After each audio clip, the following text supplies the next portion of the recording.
సాయి కృష్ణ ఏదైతే గాదే సాయి కృష్ణ ఉన్నాడో lockup death అయిపోయాడు, తనని చంపేశారు అని మాట్లాడుతున్నారో ఆ సాయి కృష్ణ కేసు రోజు రోజుకి అది ఉధృతమవుతుందని చెప్పాలా. ఇప్పుడు ఇడితిరిగి కొత్త మలుపు తిరగబోతుంది. అది జనసేన పార్టీ వైపు అయితే కనుక వెళ్ళబోతుంది. ఎందుకు చెప్తున్నారు ఈ మాట అంటే కనుక ఖచ్చితంగా దీని గురించి అయితే మనం మాట్లాడబోతున్నాం. చనిపోయిన వాడు కాపే, చంపిన వాడు కాపే అని కొంతమంది నాయకులు మాట్లాడుతున్నారు. తల్లి ఏం మాట్లాడుతుంది? నా బిడ్డనైనా ఇవ్వండి, లేదంటే వాడి బూడిదనైనా ఇవ్వండి. ఏంటి దీనికి ఎండ్ కార్డు పడుతుందా? అసలు ఉన్నాడా సాయి కృష్ణ? బ్రతుకున్నాడా, లేదా చనిపోయాడా, లేదా చంపేశారా? ఇలా రకరకాల మాటలు అయితే కనుక వస్తున్నాయి. కాబట్టి వాళ్ళ మేనమామ సాయి కృష్ణ వాళ్ళ మేనమామ ఎలా మాట్లాడుతున్నారంటే, మేము జనసేన పార్టీకి సంబంధించిన వాళ్ళం, మాకు ఏ పార్టీతో సంబంధాలు లేవు. అలాంటిది అంబటి రాంబాబు గారు మా గురించి, మా తరపున, మా కుటుంబం గురించి వచ్చి మాట్లాడితే మమ్మల్ని వైసీపీకి కట్టకడతారా? ఇవిగో మా ఐడెంటిటీ కార్డులని, వాళ్ళ సభ్యత్వ కార్డులు ఏవైతే ఉన్నాయో జనసేనలో ఆ కార్డులు చూపించి మరి చాలా ఎలా అంటే ఒక రకంగా మాట్లాడతాడు ఆయన. కాబట్టి జనసేనలో ఉండే మమ్మల్ని ఏంటి పట్టించుకోవట్లేదు. కనీసం పవన్ కళ్యాణ్ గారు ప్రశ్నించమని చెప్పే పవన్ కళ్యాణ్ గారు మా గురించి ఏమన్నా మాట్లాడరా అని చాలా ఆవేదన వెళ్ళగలుగుతున్నారు. తల్లి బాధ అయితే అసలు చూడలేము. అసలు వర్ణాతీతం ఆవిడ పడే బాధ. అయ్యా బిడ్డ ఉంటే బిడ్డను చూపించండి, లేకపోతే కనీసం బూడిదైనా ఇవ్వండి అని అడుగుతుంది ఆవిడ. అస్థికలైనా నాకు ఇవ్వండి నా కొడుకి అని అయితే మాట్లాడుతుంది. కాబట్టి అంటే 9వ తారీఖున తీసుకొచ్చిన కృష్ణలంక పోలీసులు ఇప్పటి వరకు తను ఎక్కడ ఉన్నాడో తెలియదు అన్నట్టుగా మాట్లాడుతూ ఉంటే కొంతమంది మాట్లాడుతున్నారు ఏమంటే అతన్ని బయటికి తీసుకెళ్ళడం తెలుసు, అతను కొట్టడం తెలుసు, అతను హాస్పిటల్కి తీసుకెళ్ళడం తెలుసు, అక్కడి నుంచి ఏదైతే శ్మశానం తీసుకెళ్ళడం తెలుసు, అక్కడ దానం చేయడం తెలుసు. ఇవన్నీ చాలామందికి తెలుసు, ఎందుకని నోరు మీద పడలేదు. కాబట్టి ఖచ్చితంగా చంపేశారు అని కొంతమంది మాట్లాడతారు. నిజంగా చంపేశారా, చనిపోయాడా, బతుకున్నాడా, వీటన్నిటి మీద వాళ్ళ మేనమామ మాట్లాడే మాటలు మాత్రం నన్ను ఆశ్చర్యానికి గురి చేశాయి. చాలా అంటే ఒక ఉద్విగ్నానికి గురై, ఒక అదే భారంగా మాట్లాడే మాటలు వింటే ఎలాంటి వాళ్ళని చలించిపోతారు. నిజమే కదా తను మాట్లాడింది అంటారు. అతను మాట్లాడిన వీడియో పెడతాను. మనిషి ఉన్న ప్రతి ఒక్కరు కూడా అతను మాటలు వింటే కనుక చలిస్తారు ఖచ్చితంగా. ఒక్కసారి ఆ మాటలు వింటాను. వినే ముందు నా రిక్వెస్ట్ ఉంది, రాష్ట్ర ప్రజలందరికీ వాస్తవాలు తెలియాలంటే కనుక మీ బాధ్యతగా మీరు లైక్ చేయండి. మీరు లైక్ చేస్తే ఎక్కువ మందికి ఇన్ఫర్మేషన్ షేర్ అవుతుంది. కొత్తగా మన ఛానల్ చూస్తే పక్కాగా సబ్స్క్రైబ్ చేయండి. మీ అమూల్యమైన అభిప్రాయాన్ని కామెంట్ రూపంలో తెలియజేయండి. ఎలాగ దీంట్లోకి జొరబడింది జనసేన పార్టీ? కాపాడాల్సిన జనసేన పార్టీ రాజీ చేయడానికి ఎందుకు చూస్తుంది?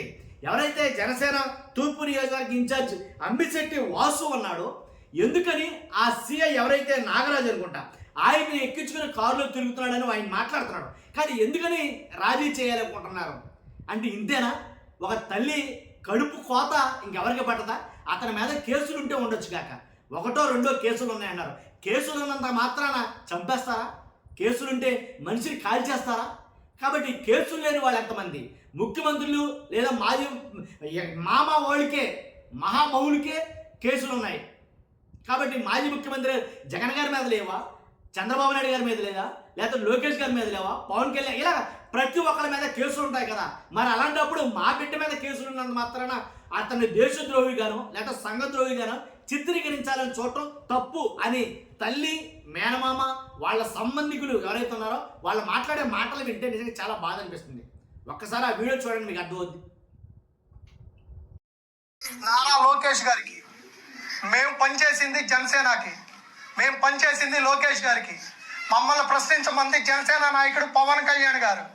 మా దగ్గరికి రాజీకి వచ్చింది, మమ్మల్ని ఒప్పిస్తానికి, మమ్మల్ని బెదిరిస్తానికి, మా ఇంట్లో వాళ్ళని బెదిరిస్తానికి, ఆడపిల్లలను బెదిరిస్తానికి వచ్చింది జనసేన నాయకుడు, తూర్పు నియోజకవర్గ ఇన్ఛార్జి అంబిశెట్టి వాసు. ఈ ముఖంగా చెప్తున్నాం, మేము భయపడే వాళ్ళం కాదు.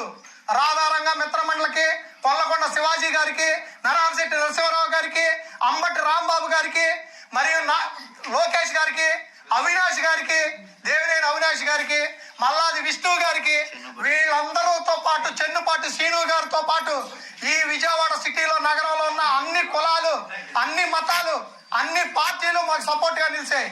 మాకు కులం లేదు, మాకు మతం లేదు. మా ఫ్యామిలీలో ఒక అక్కకి అన్యాయం జరిగి ఆడబిడ్డ అలా ఏడుస్తుంటే కళ్ళ నీళ్ళ పెట్టని పోలీసు లేడు. మేము పోలీసు వ్యవస్థను మొత్తాన్ని విమర్శించట్లా. మేము విమర్శించేది 6 టౌన్ సిఐ నాగరాజుని, ఆ 6 టౌన్ లో ఉన్నటువంటి కానిస్టేబుల్స్ ని, ఆ 6 టౌన్ పరివారం మొత్తాన్ని విమర్శిస్తున్నాం. పోలీసులు అంటే ఇంటికి పెద్ద పాత్ర పోషించాలే తప్ప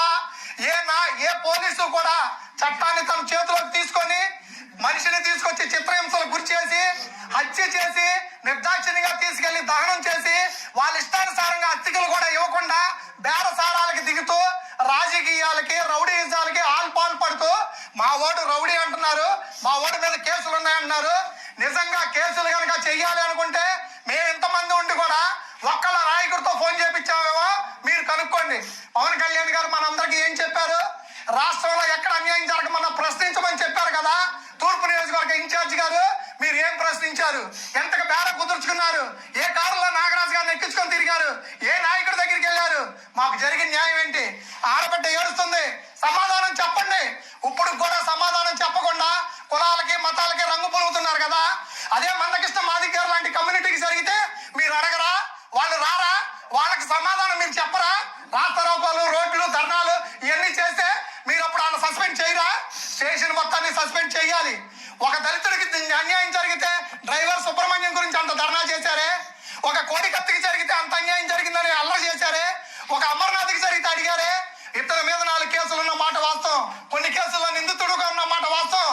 అయినంత మాత్రాన తీసుకొచ్చి కాల్చి పొడి చేసే హక్కు పోలీసులకు ఎవరిచ్చారు? డీజీపీ గారు ప్రశ్నించరా? హోమ్ మినిస్టర్ గారు అడగరా? ఇంతకన్నా అన్యాయం ఏదన్నా ఉందా ఈ రాష్ట్రంలో? అడిగేవాళ్ళు లేకపోతే చెప్పేవాడు చెప్పడంటారు. ఇదేనా పోలీస్ వ్యవస్థ జరుగుతున్న తీరు? సస్పెండ్ చేయటం అంటే వీఆర్కి పంపిస్తామా? స్టేషన్ మొత్తం మీద ఎంక్వైరీ చేయాల్సిన బాధ్యత మీకు లేదా? ఏమనుకుంటున్నారు? ప్రశ్నించమన్నారు పవన్ కళ్యాణ్ గారు. మేము కాపు నాయకులం, అంబటి రాంబాబు గారు కాపు నాయకుడే. మా నాయకులందరూ కూడా మాకు సపోర్ట్ గా వచ్చిన వాళ్ళే కానీ పార్టీ మేము వ్యతిరేకం, మేము వైసీపీకి వ్యతిరేకం. ఇప్పుడు కూడా చెప్తున్నాం, మేము లోకేష్ గారితో ప్రయాణం చేశాం, చంద్రబాబు గారు అంటే అభిమానం. మా నాయకుడు, మా నేత నాదెండ్ల మనోహర్ గారు కానీ పవన్ కళ్యాణ్ గారు తప్ప. ఇప్పుడు కూడా చెప్తున్నాం, మా ఫ్యామిలీ మొత్తానికి ఉన్న సభ్యత్వాలతో సహా చూపిస్తాం. చూడండి మేమేం తప్పు చేసాం. మా అక్కకి అన్యాయం జరిగింది, తమ్ముడిగా మేము వచ్చి అడగకూడదా? మీరు మా దగ్గరికి బేరాలు వచ్చారంటే రిక్షా తొక్కుకునేవాడికి, ఆటో తోలుకునేవాడికి, రోజువారీ కూలి పని చేసుకునేవాడికి ఎవడొచ్చి ప్రశ్నిస్తారు? పవన్ కళ్యాణ్ గారు మీరు లేరు, మీరు ఢిల్లీలో ఉన్నారు. మిమ్మల్ని కలవాలంటే కొన్ని కుక్కలు ఆపేస్తున్నాయి. కుక్కలకి ఇన్ఛార్జ్ పదవులు ఇచ్చి జనం మీద వదిలి పంచాయతీలకు వదిలితే సామాన్యుడు ఎలా బతుకుతాడు? మీరు అడిగారు కదా, విజయవాడలో ప్రశ్నించే నాయకుడే లేరా? సామాన్యులు పనికిరారా? సామాన్యులకి న్యాయం జరగదా? ఇదేనా మన ప్రభుత్వం చేస్తుంది? ఇదేనా ఆడబిడ్డకి జరుగుతున్న న్యాయం? ఇదేనా చెప్పండి సార్. మాకు న్యాయం కావాలి. మాకు సిఐ నాగరాజుతో పాటు స్టేషన్ లో ఉన్న అశోక్ గాని, బాబురావు గాని, డ్రైవర్ సుబ్రహ్మణ్యం గాని A to Z మా వాడిని చంపింది నిజం కాదా? ఎదురుకుండా హాస్పిటల్కి తీసుకెళ్ళింది నిజం కాదా? తీసుకెళ్లి బాత్రూమ్ వేసింది నిజం కాదా? తీసుకెళ్లి దానం చేసింది నిజం కాదా? అడిగేవాళ్ళు లేకపోతే ఎవడు ఇష్టం వచ్చినట్టు వాడు ప్రవర్తిస్తాడు. ఎవడో ఒకడు బయటికి రావాలి. మాకు రాధారంగ మిత్రమండలి అండగా నిలిస్తే, అంబటి రాంబాబు అండగా నిలిస్తే, దేవినేని అవినాష్ అండగా నిలిస్తే, మల్లాది విష్ణు అవినాష్ వీళ్ళందరూ అండగా నిలిస్తే వాళ్ళ పార్టీ కేసు మమ్మల్ని అంటగడతారా? ఇప్పుడు చెప్పండి, మేము ఏ పార్టీ? మా అక్క ఏ పార్టీ? మా అక్కకి జరిగే న్యాయం ఏ నాయకుడు వచ్చి న్యాయం చేస్తాడు? అదే కనుక మీరు ఫస్ట్ వచ్చి ఆ సీఐని ఇష్టం వచ్చినట్టు తిట్టి రోడ్డుకి లాగి సస్పెండ్ చేపిస్తే మేము ఈ రోజు రోడ్డు ఎక్కాల్సిన పని ఉండదు కదా సార్. మాకు జరిగిన న్యాయం ఏంటి? మా అక్క ఏడుపుకి ఎవడ కారణం? మేమేమి చేయలేక చేతులు గాజులు తొడుకొని కూర్చోలా. ఇదే పోలీసు వారిని అడుగుతున్నాం మేము, మీకు పెళ్ళాం పిల్లలు లేరా? మీకు కష్టాలు లేవా? మేము పోలీసులు మొత్తాన్ని అడుగుతున్నావా? ఏ ఒక్క పోలీసుకైనా బిడ్డలు లేరా? ఏ ఒక్కళ్ళు గంజాయి అమ్మిస్తలేదా? పోలీసులు తన్ని తరివేసి గోల్డ్ పీకిని అడగకూడదా? ఇదేనా మన ప్రభుత్వం? ఇదేనా మీరు చేస్తుంది? మాకు జరిగిన అన్యాయం ఏ ఒక్కడికి జరగకూడదు. రాష్ట్రంలో ఈ తల్లి ఏడుపు ఏ తల్లికి రాకూడదు. మాకు జరిగిన అన్యాయానికి మేము అడుగుతుందంటే ఇస్తే బూడిదే ఉండే, లేదంటే మాకు న్యాయం చేయండి. చేయలేదా మీకు చేత కాదనుకుంటాం, మీరే గాజులు వేసుకుని ఇళ్లలో కూర్చోండి. మాకు జరిగిన న్యాయానికి మేము న్యాయం అడిగితే మా వాడి మీద కేసులు ఉన్నాయంటారా? ఉంటే విజయవాడ సిటీలో కొన్ని లక్షల మంది రౌడీ షీటర్లు ఉన్నారు, కొన్ని వందల మంది ఉన్నారు.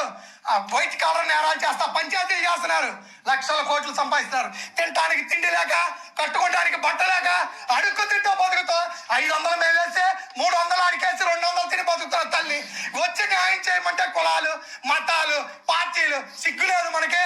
మనం ఏ ప్రపంచంలో బతుకుతున్నాం? మనం ఎక్కడున్నాం? ఇప్పుడు కన్నా కళ్ళు తెలుసుకోండి. చేతనైతే న్యాయం చేయండి. కేసు కావాలంటే ఈ క్షణాలు మూసేస్తాం.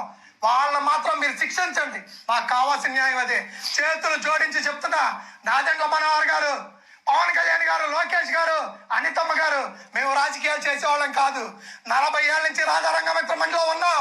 మేము ఏ ఒక్క నాయకుడి దగ్గరికి వెళ్ళి మా వాడిని కొడుతున్నాడు మీరు సపోర్ట్ చేయండి అని మేము అడగలా. వీడికి బుద్ధి రావాలి. పోలీసులు అంటే ఇంటికి పెద్దన్న, వాళ్ళు న్యాయం చేస్తారు. 4 దెబ్బలు కొడితే మారతాడని వదిలేస్తే తీసుకెళ్లి కొట్టి చంపేసి నువ్వు బాత్రూంలో వేస్తావా? ఎవడరా నువ్వు? నీకెవడిచ్చారా అధికారం? నువ్వు వైట్ కాలర్ వేసుకొని రాజకీయాల్లోకి రావాల్సిందిరా. నీ సంగతి ఏంటో మేము తెలిసేవాళ్ళం. ఎంతో మందితో పోరాటం చేసి మా జీవితాలు నాశనం చేసుకొని, మా భవిష్యత్తును నాశనం చేసుకొని రాజకీయ నాయకులకు కొమ్ము కాసి ఎక్కడో వెళ్ళి బతుకుతున్నారా? మమ్మల్ని ఎందుకు బయటికి లాగారు ఈ రోజున? మీరు నాయకులు అంటారా? నాయకులు అయితే వచ్చి ప్రయాణం చేయండి రా ప్రజల్లో. పేదవాడి కష్టాలు తెలుస్తాయి. ఏమీ తెలియని బతుకులు రా మీ.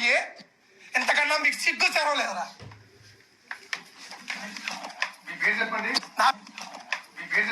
నా పేరు ముళ్ళపూడి నవరంగండి.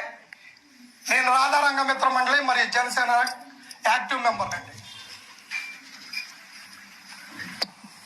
సోషల్ మీడియాలో పోస్టులు చూస్తున్నాం.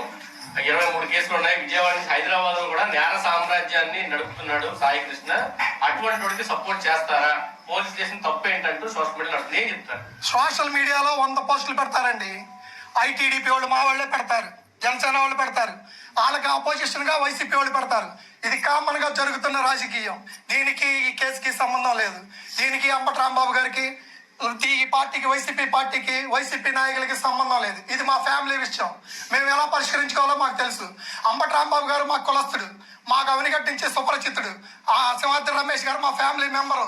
అవినాష్ గారితో కూడా మాకు సంబంధాలు ఉన్నాయి. చెన్నుపాటి సీను గారితో ఉన్నాయి. ఈ విజయవాడలో ఉన్న ప్రతి నాయకుడితో ఉన్నాయి. దీనికి రాజకీయాలకి సంబంధం లేదు. తల్లికి అన్యాయం జరిగిందంటే రాజకీయాలు ఎందుకు తీసుకొస్తారు?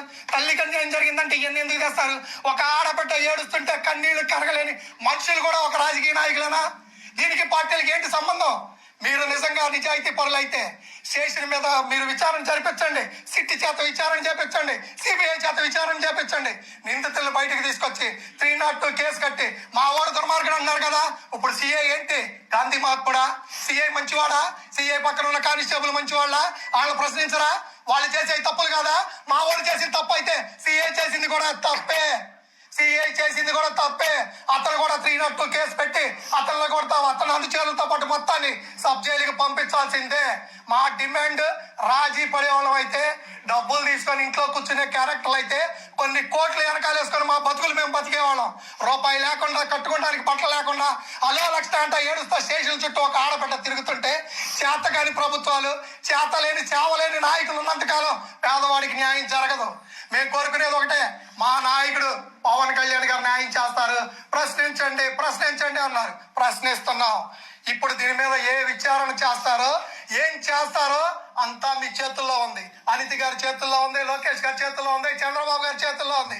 ఇప్పుడు చెప్పండి, అంబటి రాంబాబు గారు మాతో మాట్లాడటం తప్ప? మాకు మీరు చేయాల్సిన సపోర్ట్ వాళ్ళు ఇవ్వటం తప్ప? మా నాయకుడిగా మాకు ఇంట్లో ఫ్యామిలీ మెంబర్స్ గా రావడం తప్ప? ఒక సామాన్యుడికి అన్యాయం జరిగితే వస్తే తప్ప? కాదుగా. ఎవరు మాట్లాడతారు దీని గురించి? చెప్పండి దీని గురించి. సార్ ఇప్పుడు మీకు ఎవరు రాజీకి వచ్చారు?